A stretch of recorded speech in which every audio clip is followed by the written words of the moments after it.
If you find yourself losing interest in the things you once loved and enjoyed, try different things. And that's pretty much the crux of this video. But I'm obviously going to go into more detail than that. It's easier said than done when everything costs money. You know, getting into new hobbies is very expensive, okay? You have one thing that you like to do over time. You know, as decades fall off, you may not like those things anymore. It doesn't mean necessarily that the quality of what you once liked has dipped, even though we're going to get into that in a second. It probably means that you're just grown or you've changed as a person. I've talked about it many times on this channel, how much I enjoy video games and how much in the past I enjoyed them even more, okay? But as of recently, it's very hard for me to dedicate the time and effort and care to sit down here and get through a full campaign of anything revolving a video game, okay? And it's not because the quality of video games have dipped. Honestly, over the last few years, gaming has become better than ever as far as the amount of content available to us, the consumer, okay? But the soul that once went into video games is gone. And so the love that I once had for chasing that next digital high has evaporated. No longer am I excited when I see a new first-person shooter game because in the back of my mind, I know how they all control. I can like literally map the buttons like almost automatically with my brain because everything has become so homogenized, so tasteless in a way, right? So contrived, so expected.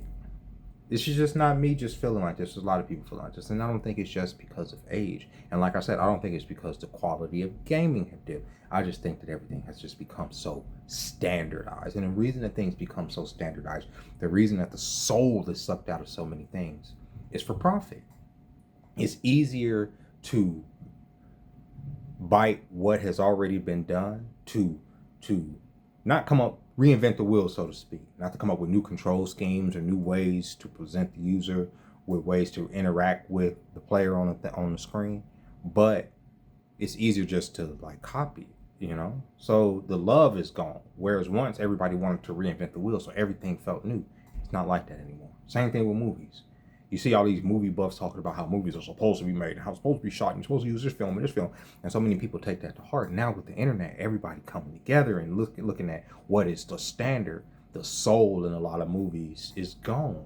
So when you see trailers for certain things, there's a uniqueness that is lacking because everybody's trying to follow this standard as opposed to just going off of what their imagination wants to put there on the screen. Same thing with books, games, everything. There's a standard that everybody's following.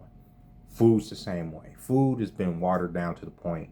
I remember at one point, I loved Ritz crackers. I couldn't wait to put a Ritz cracker in my mouth. But at some point, the corporation, I guess Nabisco, whoever the people are making these crackers, decided that they needed to use less quality ingredients, right? So Ritz now tastes like drywall.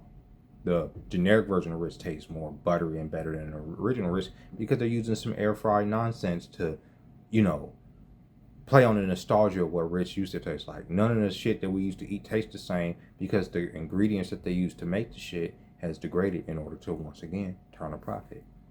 Music. Musicians used to get together. People say, what happened to musicians? And people used to get together in their neighborhoods, which people don't do anymore. And people would get together and learn how to play instruments together, come up with a band, right? And they would come up with these songs and they had shared experiences, shared life experiences, and they were artistic by nature. And that's how bands and stuff were born before. That don't happen now. Why is everybody's online now? Everybody's on the phone, right? So how can you even come together and make a real genuine band or a real genuine rap group or anything like that when everybody is stuck, once again, on the phone? Not just because the quality of everything has dipped, it's because the new drug is the phone. It's the doom scrolling. It's the constant need for connection. The biggest part of being a human is socializing, right? And so even if you're not next to somebody socializing, this right here is a way for you to be connected to the outside world. And this is what we're addicted to. So when it comes to gaming, a lot of times what originally started to degrade gaming for me, because every time I felt like gaming, I felt like I should have been streaming or or putting this to the world, making some type of money off of it, or trying to grow my platform off of a hobby that I used to enjoy, because that's what reality's telling me. Shit, if you're gonna be sitting here, you might as well record it and put it up. And that takes the heart out of what you like to do, right? And all to be connected here on the phone. Same thing with music. You have all these SoundCloud rappers, all these people trying to go big and viral, trying to be famous, as opposed to be musicians, or say a message, or put something out there that feels like something, right? Because everybody's living through their phone. So everybody's living through their phone, and they're expressing themselves through what they're living through their phone. That's why you see all these activists out here in the streets. Not because some of these people are actually oppressed, especially some of these suburban, pampered white people that are out there that have no business being out there. They're out there because they're living vicariously through people in this mother effing phone. So that's why our love and our interest in a lot of things has waned, because we're all in this. This is the real interest right here. Even when people go out to concerts, what do you see them doing? They do this. They put their phones up. They do this. They be recording. It's more important for them to experience life through this than actually experience life. And in a way, because of these devices and because of our connection, constantly seeing what other people are doing, we are broken. It's not just because everything is broken. We have more choices than ever before, especially here in the Western world, as far as what we can do with our time.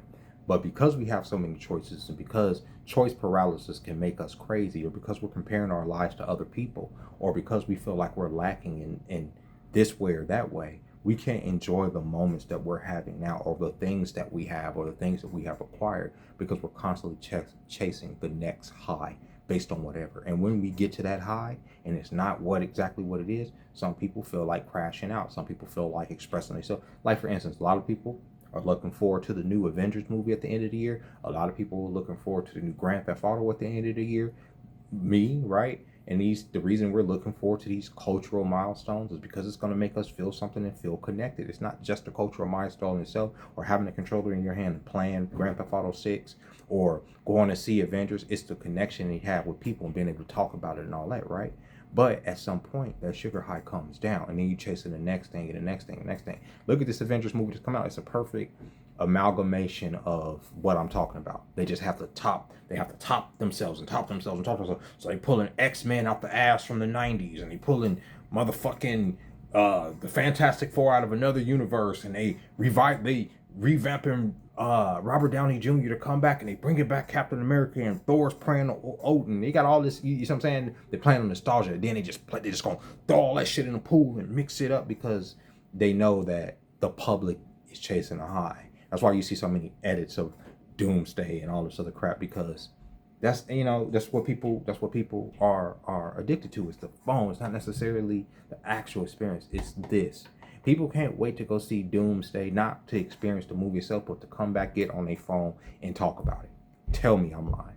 People are not waiting on GTA 6 just so they can experience the story mode and explore the open world map like we used to do back in the day. They're getting on it so they can talk. They can get on it and talk about it online, and what they're going through and all of that.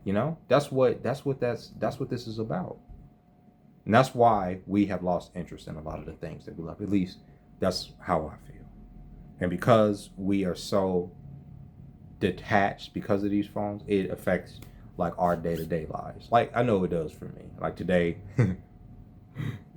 because we're so connected, and like socially, there's a social faux pas about women treating men out to dinner or whatever. But more women have taken me out to dinner and lunch and breakfast in my life than I can honestly count. Like, honestly, I can't even remember how many times I've been treated and taken out to dinner and lunch by different women that I've been involved with or dealt with.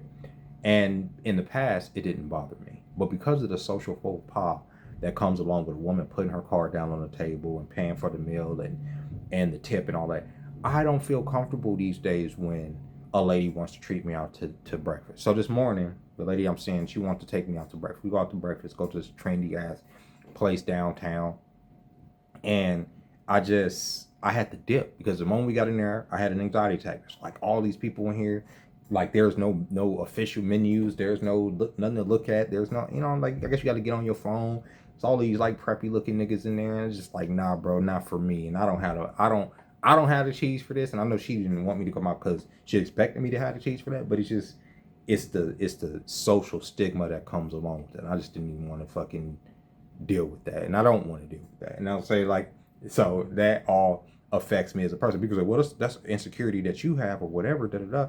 You can say what you want about it, but I don't want women buying me, treating me out to freaking dinner. I don't want women fucking. I don't. I just don't want it, and it's because of and it is because of what has come along with the internet and the stigma that comes along with that. Because before I didn't even think about it, I didn't care. It was just like, oh, you want to get some dinner? We locked in. Let's go get some dinner. It was never a thing. But now, no, I'm cool. So yeah, this phone has fucked everything up. And then that's what even natural dating, right? I be out here. There's people try to get my attention. Women try to get my attention, and I keep my head on in a fucking phone. I do because I don't want to make friends. I don't want to talk. I don't want to do anything. My connection comes through here. It does now, and it's kind of crazy. And at some point, we will have AI companions, and it will detach us even further from the human experience. It is what it is, man. It is what it is. It's the future that we're living in, and that's just how I feel. I don't feel like this just all doom and gloom because it's just out of nowhere, and because I think it's a sugar high. I think there's more of everything available than we've ever wanted. It's just that the quality probably isn't as good, or the heart and soul that went into making those products isn't as much there because of the incentive to make a profit. But besides that, what has degraded our love for a lot of this stuff is the fact that we have access to the Library of Alexander at any moment in time, and we can compare and contrast our lives to anybody, and nothing feels as good as it should feel. And with that being said, ladies and gentlemen, I hope you guys enjoyed this video. I did intend on making this video into like this whole thing. We were going to go to the mall, and I was going to go to the arcade and film in this toy store and all this other stuff. But my anxiety is just through the roof. I don't want to be around people this weekend. I don't want to talk to people.